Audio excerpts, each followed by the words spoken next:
बिस्मिल्लाहिर्रहमानिर्रहीम। फ़ोरेंसिक ऑस्पी के third day यानी 3 फ़ेब की ऑस्पी यूएचएस की जो आई थी उसकी की ये है। सबसे पहले ऑस्पी में 6 अनऑब्जर्व्ड स्टेशन होते हैं फ़ोरेंसिक में और 2 ऑब्जर्व्ड स्टेशन होते हैं। फर्स्ट अनऑब्जर्व्ड स्टेशन के ऊपर इलेक्ट्रोक्वेशन की पिक्चर थी और साथ आइडेंटिफाई करना था कि इलेक्ट्रोक्वेशन है। इलेक्ट्रोक्वेशन में बेसिकली क्या होता है कि इलेक्ट्रिक करंट की वजह से, करंट लगने की वजह से किसी की डेथ हो तो वो इलेक्ट्रोक्वेशन होती है। उसमें साथ कॉज ऑफ डेथ पूछी हुई थी, तो कॉज ऑफ डेथ इसमें क्या होगा, इलेक्ट्रिक करंट, और साथ मैकेनिज़म्स बता सकते हैं आपके। कार्डियक अरेस्ट की वजह से हो सकती है, वेंट्रिकुलर फिब्रिलेशन है, रेस्पिरेटरी मसल पैरालिसिस है, रेस्पिरेटरी सेंटर का पैरालिसिस है। उसके बाद सेकंड था होमिसिडल कट थ्रॉट। ये भी अगेन पिक्चर या मॉडल हो सकता है, उसे आइडेंटिफाई करना था। होमिसिडल कट थ्रॉट और उसके फीचर्स पूछे हुए थे, तो इसके फीचर्स मैं बताती हूँ आपको। ये आ रहते हैं होमिसिडल कट थ्रॉट के फीचर्स। ये डिफरेंस लिखा हुआ है होमिसिडल और सुसाइडल कट थ्रॉट का। उन्होंने सिर्फ होमिसिडल कट थ्रॉट के फीचर्स पूछे हुए थे। अब इसमें क्या क्या फीचर्स आते हैं कि डायरेक्शन ऑफ वुंड हॉरिजॉन्टल होती है, कि अगर किसी दूसरे ने मारने की कोशिश की है, आके एक इंसान ने दूसरे का गला काटने की कोशिश की है, तो उसमें जो वुंड की डायरेक्शन है वो हॉरिजॉन्टल होती है। साथ में सुसाइडल भी करा रही हूँ, पूछा नहीं हुआ, वैसे एक्स्ट्रा है कि हो सकता है पूछा जा सकता है। सुसाइडल कट थ्रॉट में क्या होता है कि ऑब्लीक होता है downward towards the working hand. अगर एक इंसान राइट हैंडेड है तो वो लेफ़्ट साइड से अपना गला काटना शुरू करेगा और राइट की तरफ जाएगा। तो जो डायरेक्शन ऑफ वुंड है ना, वो रन करेगी obliquely downward towards the working hand. मतलब राइट हैंड उसका वर्किंग हैंड था, तो वो downward towards the working hand run करेगा। और नंबर ऑफ डीप कट्स ना इसके अंदर मल्टीपल हो सकते हैं होमिसिडल के अंदर, कि उसने एक दफ़ा मारा है, उसको लगा कि अच्छे से नहीं, वो लाइक उसकी डेथ नहीं हुई, तो वो दोबारा मल्टीपल कट लगा सकता है। लेकिन सुसाइडल कट थ्रॉट में एक ही कट होता है। उसके बाद नेक्स्ट आता है, इसके अंदर पोजीशन क्या होगी कि वो middle of the neck below thyroid cartilage पे होमिसिडल कट थ्रॉट होता है। लेकिन जो सुसाइडल कट थ्रॉट है वो उसी तरह होता है, लाइक जो आपका हाथ कन्वीनियंट है जिस तरह से वो काट सकता है, तो वो high up in the neck होता है, अबव थायराइड कार्टिलेज। ये बिलो थायराइड कार्टिलेज होता है, ये अबव थायराइड कार्टिलेज होता है। हेजिटेशनल मार्क्स एब्सेंट होते हैं होमिसिडल में। सुसाइडल में हेजिटेशन मार्क्स प्रेजेंट होते हैं, कि लाइक उसने पहले काफ़ी दफ़ा प्रैक्टिस करने की कोशिश की है और अब फाइनली उसने वो लाइक सुसाइड कर लिया। उसके बाद है damage to the neck structures होती है इक्वली ऑन बोथ साइड्स। इसमें mainly opposite to working hand damage ज़्यादा होता है। होमिसिडल में किसी दूसरे ने काटा है गला किसी का, होमिसिडल कट थ्रॉट है, तो उसने दोनों जब वो सेम फोर्स से ना उसने कट किया, एक तो वो हॉरिजॉन्टल होगा और दूसरा ना same depth of wound same रहेगी। जबकि सुसाइडल में जो सा जहाँ से स्टार्ट किया होगा वहाँ पे डेप्थ ज़्यादा होगी और वहाँ पे डैमेज टू नेक स्ट्रक्चर ज़्यादा होगा और वर्किंग हैंड की तरफ आते आते वो कम हो जाएगा। वाउंड की डेप्थ मैक्सिमम होती है मिडल के अंदर और इसमें मैक्सिमम होती है on the side of initiation, मतलब जहाँ से स्टार्ट हुआ है इंजरी का। उसके बाद टेलिंग इसमें नहीं होती, टेलिंग होती है। टेलिंग का फिनोमेना मैंने फर्स्ट वाली वीडियो में बताया था। उसके बाद डिफेंस वुंड्स इसके अंदर प्रेजेंट होते हैं, मतलब एक इंसान को दूसरा मारने की कोशिश कर रहा है तो अपने आप को बचाने की कोशिश में उसकी बॉडी पे डिफेंस वुंड्स आएंगे। सुसाइडल में डिफेंस वुंड्स नहीं होते, हेजिटेशनल होते हैं। इसके अंदर हेजिटेशनल कट्स होते हैं और इसके अंदर डिफेंस वुंड्स होते हैं। ये हो गया क्वेश्चन। उसके बाद नेक्स्ट था ये हमने किया है इलेक्ट्रोक्वेशन होमिसिडल कट थ्रॉट वाला हो गया। उसके बाद है थ्रॉटलिंग। थ्रॉटलिंग को आइडेंटिफाई करना था, उसकी पिक्चर थी। उसके बाद इसमें साथ था कि टाइप्स ऑफ सफोकेशन क्या। सफोकेशन बेसिकली क्या होता है, ये पूछा नहीं हुआ था, वैसे बता रही हूँ कि सफोकेशन क्या है, कि मैनुअल ऑब्स्ट्रक्शन होती है एयर पैसेजेस की। एयर पैसेजेस क्या है, रेस्पिरेटरी ट्रैक्ट में, यानी एयर पैसेज या रेस्पिरेटरी ट्रैक्ट की मैनुअल ऑब्स्ट्रक्शन होती है। कैसे कि बाहर से जो एक्सटर्नल ऑरिफिसेस है ना, माउथ या नोज़ को बंद करके, मतलब बाहर से उसके ऊपर तकिया रख दो, हाथ रख के, तो या फिर मुंह में कोई कपड़ा वगैरह डाल के जो एयर पैसेजेस की बंद किया ना, उसको मैनुअली ऑब्स्ट्रक्ट किया, तो उसको सफोकेशन कहते हैं। इसकी 2 टाइप्स हैं, स्मॉदरिंग है, गैगिंग है। मेनली स्मॉदरिंग में क्या होता है कि मुंह के ऊपर हाथ या तकिया रख के मुंह को बंद कर दें तो सांस बंद हो जाए, तो उसकी वजह से डेथ हो सकती है। उसके बाद डेथ हो जाती है। और गैगिंग में क्या होता है कि मुंह के अंदर कपड़ा डाल देते हैं और उसकी वजह से एयर पैसेज वे ऑब्स्ट्रक्ट हो जाता है। नेक्स्ट वाले में था कैडावेरिक स्पैज़म। तो कैडावेरिक स्पैज़म में क्या होता है कि प्री डिस्पोजिंग कैडावेरिक स्पैज़म की पिक्चर थी, आइडेंटिफाई करना था। और उसके अंदर पिक्चर ये थी कि एक लाइक क्लेंच्ड फिस्ट है और उसके अंदर ना ऐसे उसने पकड़ी हुई झाड़ियाँ पकड़ी हुई, ठीक है, हाथ है ऐसे बंद और उसने झाड़ियाँ पकड़ी हुई, तो वो कैडावेरिक स्पैज़म की पिक्चर थी, उसको आइडेंटिफाई करना था। फिर इसका सेकंड पार्ट ने पूछा था कि प्री डिस्पोजिंग कंडीशंस क्या क्या हो सकती हैं, कि कैडावेरिक स्पैज़म किस वजह से हुआ था, क्या क्या कंडीशंस होती हैं। एक्साइटमेंट हो सकता है, fear, fatigue, exhaustion, severe pain या सडन डेथ हो सकती है। इसमें क्या होता है कि एपिसोड ऑफ वायलेंस या इंटेंस इमोशन होते हैं।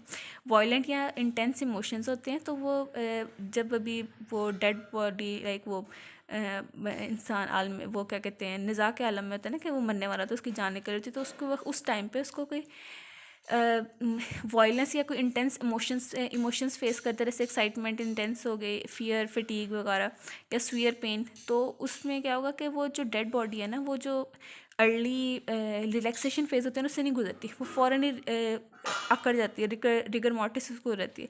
नॉर्मली डेड बॉडी पहले थोड़ी रिलैक्स होती है, तो इस केस में रिलैक्सेशन नहीं होती।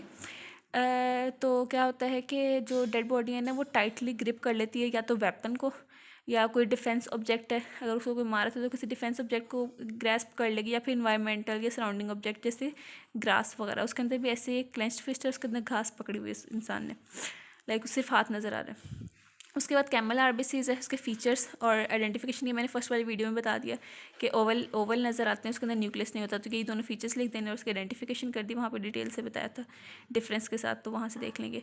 ममीफिकेशन में क्या है कि ममीफिकेशन की पहले बता दी थी डिटेल वीडियो नंबर 1 में, और उसका टाइम रिक्वायर्ड जो सा होता है ये तकरीबन 3 से 12 महीनों में ममीफिकेशन होती है। टाइम पूछा नहीं हुआ था, ये एक्स्ट्रा लिखा मैंने। मेडिको लीगल इंपॉर्टेंस पूछी थी ममीफिकेशन की। मेडिको लीगल इंपॉर्टेंस क्या होती है कि ये टाइम सिंस डेथ को बताता है, आइडेंटिटी ऑफ अ पर्सन को इस्टेब्लिश करता है, क्योंकि ममीफिकेशन के अंदर फेशियल फीचर्स प्रिजर्व रहते हैं, और बरियल प्लेस को बताता है। उसमें भी बताया था जब मैंने फर्स्ट वीडियो में कि ममीफिकेशन कहाँ कहाँ पे हो सकती है, कौन कौन से इन्वायरमेंट्स हैं, तो उससे हमें जगह का पता चल जाएगा कि वो कहाँ बरी हुआ है, किस कंडीशन में बरी हुआ है, क्योंकि कुछ स्पेसिफिक इन्वायरमेंट्स में ममीफिकेशन होनी है। उसके बाद ये कॉज ऑफ डेथ बता सकता है। ये इतना सिग्निफिकेंट नहीं है लास्ट वाला पॉइंट, लेकिन ऊपर वाले मेन है कि time since death establish identity of a person, और बरियल प्लेस को बताएगा।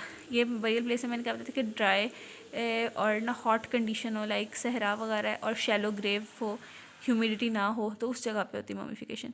मरकरी का आइडेंटिफाई करना था। मरकरी का क्या होता है कि इसकी पिक्चर थी ऐसे, एक तो ये सिल्वर से कलर का नज़र आता है और सर्कल में होता है, या तो थर्मोमीटर के अंदर दिखा देंगे, नहीं तो ना मरकरी को यही होता है कि इसके ड्रॉप्स होते हैं गोल गोल से ना, ऐसे बीड्स की तरह के बने होते हैं सिल्वर कलर के, ग्रे सिल्वर से, तो वो मरकरी होता है।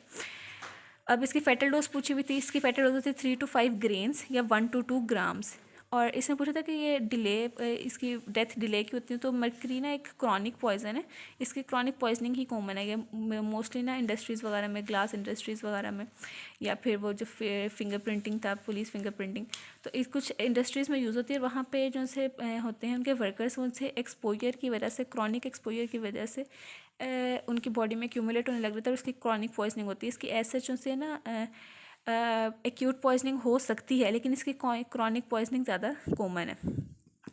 उसके बाद ब्लैक आई का पूछा है कि ब्लैक आई के आइडेंटिफाई करना है। ब्लैक आई में क्या होता है कि आँख होगी, उसके इर्द गिर्द जो है वो एक्सट्रावसेशन ऑफ ब्लड की वजह से ये आए है, और इसके इर्द गिर्द क्या है कि सारा ना ऐसे ब्लैक सा हो जाएगा।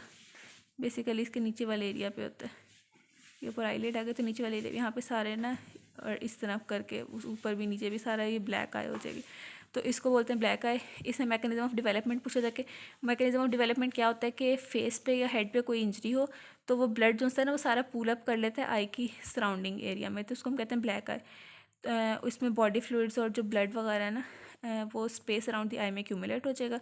और साथ इसके अंदर एक और चीज़ होती है रकून आइज़, वो भी बताती हूँ मैं।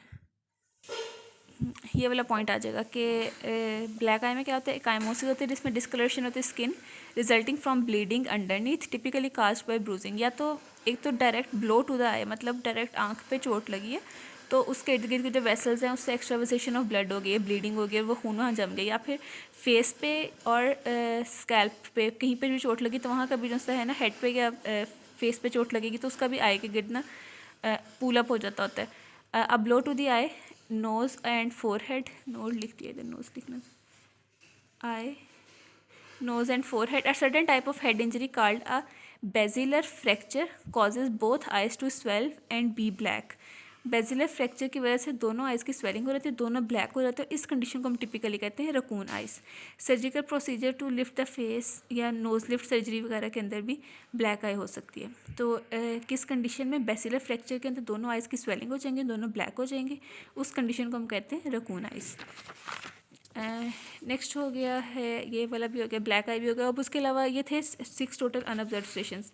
जिसमें था इलेक्ट्रोकॉशन, होमिसाइडल कट थ्रॉट, थ्रॉटलिंग है, कैडावरिक स्पैज़म है और कैमल आरबीसीज है, ममीफिकेशन, मर्करी और ब्लैक आई। अब ऑब्जर्व स्टेशन में दो थे, एक था डाइंग डेक्लेरेशन और दूसरा स्प्लिट लेसरेशन और उसके डायमेंशन। स्प्लिट लेसरेशन क्या होता है इसको मैं डिटेल से बताया वीडियो में, फर्स्ट वाली वीडियो में बताया था।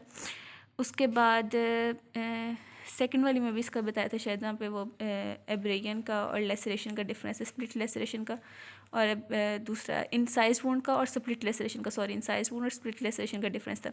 स्प्लिट लेसरेशन कैसे होती है कि बेसिकली किसी ब्लंट वेपन वगैरह की वजह से लगेगी और इसके अंदर लेसरेशन के इर्द गिर्द हो जाएगी, थोड़ी ब्रूजिंग वगैरह होगी और क्लियर कट मार्जिन्स नहीं होंगे। जो हेयर हैं वो अंदर ना वो वुंड के अंदर चले जाएंगे और उसके साथ ही ना वो मेटेड टाइप के हो जाएंगे और जो हेयर बल्ब्स हैं वो क्रश हो जाएंगे और उसकी ना वुंड की डायमेंशंस प्रॉपर नहीं होंगे, क्लीन कट वुंड नहीं होगा और ब्लीडिंग ना कंपैरेटिवली इनसाइज वुंड के कंपैरिजन में कम होगी।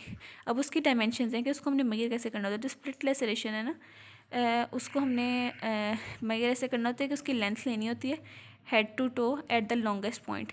अगर सपोज़ ये एक है ना ऐसे लेसरेशन ऐसे करके, ठीक है, तो हमने ये head to toe longest point पे इसको लेंथ लेनी है, उसको मेजर करना है। उसके बाद हमने विड्थ लेनी होती है कि जहाँ से इसकी विड्थ सबसे ज़्यादा है ना साइड वाइज, तो साइड टू साइड विड्थ यहाँ से मेजर करनी है, यहाँ से हमने लेंथ मेजर की। उसके बाद डेप्थ, सपोज़ ये ना ऐसे इसको अगर 3D बनाने की कोशिश करूँ तो ये ऐसे इतना गहरा था, जहाँ से सबसे ज़्यादा डीप है ना वहाँ पे हमने इसकी डेप्थ चेक करनी है, ठीक है। और ये इसमें क्या चीज़ इंपॉर्टेंट क्या होती है कि ये सारी की सारी मेजरमेंट सेंटीमीटर में लेनी है। इसकी लेंथ ले ली जहाँ से सबसे ज़्यादा लेंथ थी, विड्थ वहाँ से ली जहाँ से सबसे ज़्यादा विड्थ थी, जहाँ से सबसे ज़्यादा ज़ख़म चौड़ा था। उसके बाद उसकी गहराई देख लेनी, उसकी डेप्थ देख लेनी है।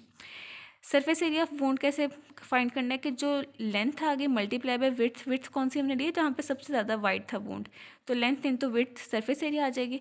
और अगर इस वुंड की यूनिफॉर्म एक डेप्थ है ना, तो यूनिफॉर्म डेप्थ वाले का हम वॉल्यूम भी फाइंड कर सकते हैं, length into width into depth. ये वाला हो गया स्प्लिट लेसरेशन का। उसके बाद डाइंग डेक्लेरेशन का पॉइंट आ गया।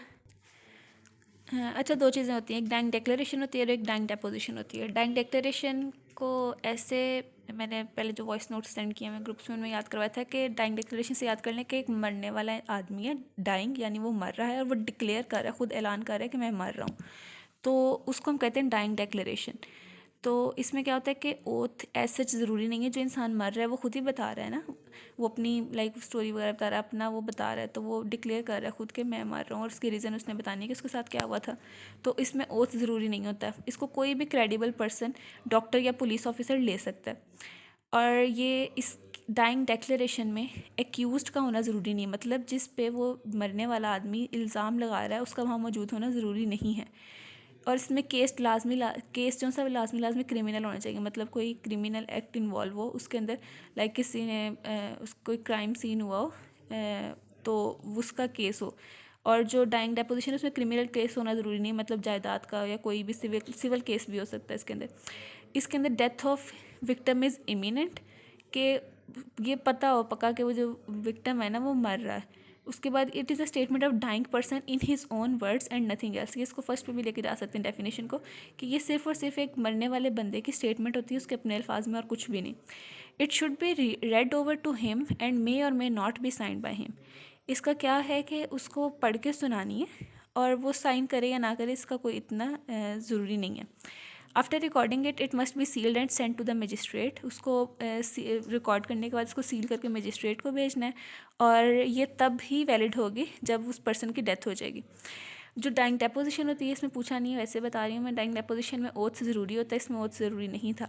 डाइंग डेपोजिशन में क्या होता है बेसिकली कि कोई केस है, केस का कोई गवाह है और वो गवाह बहुत क्रिटिकली इल है, तो उससे गवाही लेने के लिए उसका आके उसका जो सा है पॉइंट ऑफ व्यू है उसका सेंटेंस लेने के लिए खुद कोर्ट चल के उसके पास आती है उसका बयान रिकॉर्ड करने के लिए।